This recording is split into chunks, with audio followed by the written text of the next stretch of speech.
Hi guys! Welcome back to our reaction of the Wicked soundtrack. Thank you so much for your comments and for your engagement with our past reactions, and because of that we're now bringing you The Wizard and I. Yes. If you're just joining us now, I am Dale. I go by DayleSong here on social media. Hi, I'm Peter. I am a musical theater actor and also a doctor. I'm a pediatrician. Please continue, like, and subscribe, and leave comments below. We read every single comment, and we also want to know what you want us to watch and react to next. Many years I have waited. Michelle! Like yours to appear. Magic, grand vizier. I'll ride at once to the wizard. I think she's actually singing live. A talent like yours, dear, there is a definite chance you'll be making good. When I hear a non-singer singing in a musical, musicals are very well built for people who are not singers but who carry a tune. Because it's much more theatrically based. You're speak singing, yeah. Yes. So, and this is an introduction to a song. This is not the song yet. In opera terms, again, musical theater has an opera basis in its history. In opera terms, it's the recitative. Yes. Recitativo in Italian. Oh, cool. Matter of fact, Summer of the Rainbow has a beautiful introduction. And the song part is, in opera terms, the aria. You know, it's the reflective part. And Michelle Yeoh actually said she was really nervous to do this role because as a non-singer, she's called to do something new, so I'm proud of her for taking the challenge on. Cynthia! Such an expressive face. Did that really just happen? Have I actually understood? God help me meet the wizard. She's putting in some of the neighboring notes of, you know, help me yeah, and that's not on the page, it's not in the music. She's creating that, so she's interpolating that as her own stamp on things. What it reminds me of, in a very similar way, is when we watched Barbra Streisand singing Hello Dolly in the movie. And Barbra Streisand, of course, had her own way of singing any song. Certainly a genius interpreter and artist, but she's not singing Hello Dolly exactly, she's singing Barbra Streisand's Hello Dolly. The actress who's currently playing Elphaba on Broadway, people are asking her what is it like to be playing the role while the movie is out, and she said Cynthia got to create her own version of Elphaba. That she didn't have to abide by all the rules that all the Wicked actresses have. Like, they're told you can't riff here, you can't riff here, if you want to, you might be able to riff here. I'll make good. Green creature. I meet the wizard once I prove my worth. What I've waited for since birth. By my looks, he won't be cute. Do you think the wizard is done? Beautiful, beautiful. Each time I watch it, I fall in love with her even more. Like a munchkin, so small-minded. No. On the sheet music, it is speak these words. There's no notes for them. Or like munchkin, so small-minded. No. To point them out. Exactly. Point them up. Yeah, point them up, exactly. Do you think the wizard is dumb? Or like munchkin, so small-minded? No! Or like a munchkin, so small-minded. No. I see who you truly are. And that's how we'll begin. The wizard and I. In some ways, I wanted to hear a theatrical use of the words. Like, yeah. And here, it feels like a little bit thrown away, and I wish she just let it be more pointed out. There's the juxtaposition of asking herself the question and then finding the answer. Do you think the wizard is dumb? Why would I even think that? Or like munchkin, so small-minded? No! Yeah. He can't be! Yeah, almost as if it was created to become a single that you're going to hear, you know? One of my favorite moments. Oh yeah.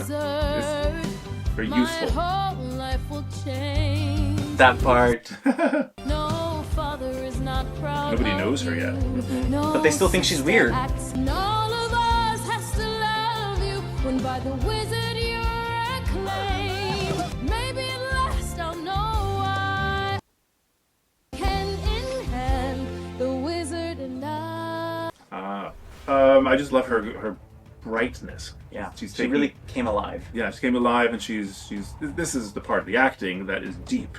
She's really starting to get used to the whole idea that she is valuable. Yeah. Elphaba, a girl who is so. I love that the animals are also like entirely part of her like motif. Exterior, and since folks here too very green. I didn't even notice that before. Fixated on your verdigris. Ready? If I degree, now you Very well important to done. me. All right, why not? The wizard and I. I don't understand that lyric. Well, of course, all right, that's not important to me. The whole point is that she's been made fun of for being different, of being green. And he's like, well, we'll take away the green. And she's like, well, that's not important to me. I don't understand. She's not wanting to acknowledge the thing that has been eating at her. Again, the song is the two voices in her head. Am I valuable? And is the green who I am? So when she's thinking, if I degreenify you and... Well, of course that's not important to me. Like, why would I care about such a shallow thing like that? Then she would... At least I hear it as, all right, why not? Because that's the second part of her. She actually does care. She's been made to care about her greenness. I know. I find it quirky. I think it needs to be played in the duality. When we were doing our version, I sort of like, and well, of course that's not important to me, but all right, why not? And though of course that's not important to me, but all right, why not? I'll reply. Oh. The way you did it was beautiful. The way she's doing it is beautiful. I'm commenting on the work itself. I do like that they made her a multicolor. Oh, the visuals. That was were brilliant. very astute. Yeah. My future is unlimited. Unlimited. Yeah. It's the 7 notes of somewhere over the rainbow. But the rhythms are different, actually. Mm-hmm. And in your version, we brought the rhythm of Somewhere Over the Rainbow back. Because I think a lot of us musical theater people and those who like Wicked know this Easter egg of, oh, they're the same note. But I don't think anyone who's not aware of that can actually tell. So what we changed it to was somewhere over the rainbow, unlimited my futures. And I've just had a vision almost like a prophecy. I didn't understand what was happening, but if you look at the water reflected on the wizard's chin, there are people cheering, which is from No One Mourns the Wicked, which we also did. People cheering it? I didn't see that. Yeah, munchkins or people just cheering Elphaba. But it's actually, I think, the footage from No One Mourns the Wicked, they're cheering her death. And true, the vision See them? is hazy. Oh. But it's so hard to see it. I wish it was a bit never more saw it, obvious. yeah. The fact that she's seeing an image of her real father, and up until this point, before it has to do with me, it all has to do with somebody else. It has to do with the wizard. She's in this discovery, self-discovery of this song. I can see why she goes into a cove, because she's been... It's not about her. It's about everything that's enveloped her in her life. And now she's coming out of it, so this makes sense. Now it has all to do Now with she's me. free. Now she's free, and so she's now to do with me and what's going Oh to my gosh, that's so cool. That's actually really cool. I like that interpretation. It's all to do with me. I want, like, things to flurry around her.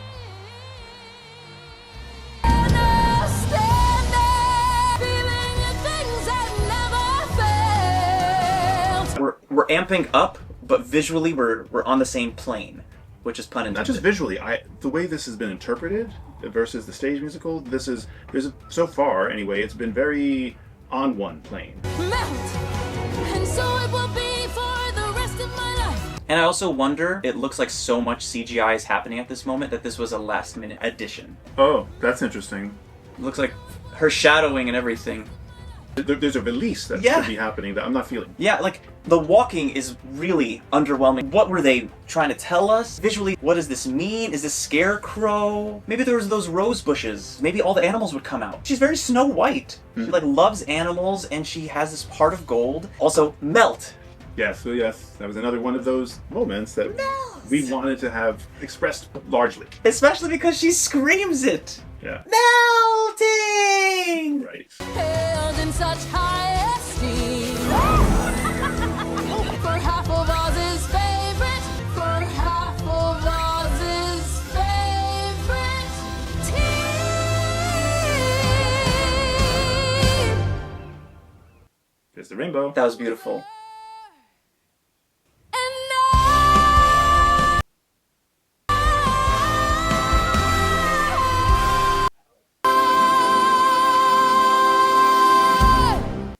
I like that she gives it all at the end. Yeah, it's there. And the music is doing it too. One thing I do notice here is when she does her first leap, which is different than the musical version because that's not there. They added a couple measures. Yeah. Held in such high esteem.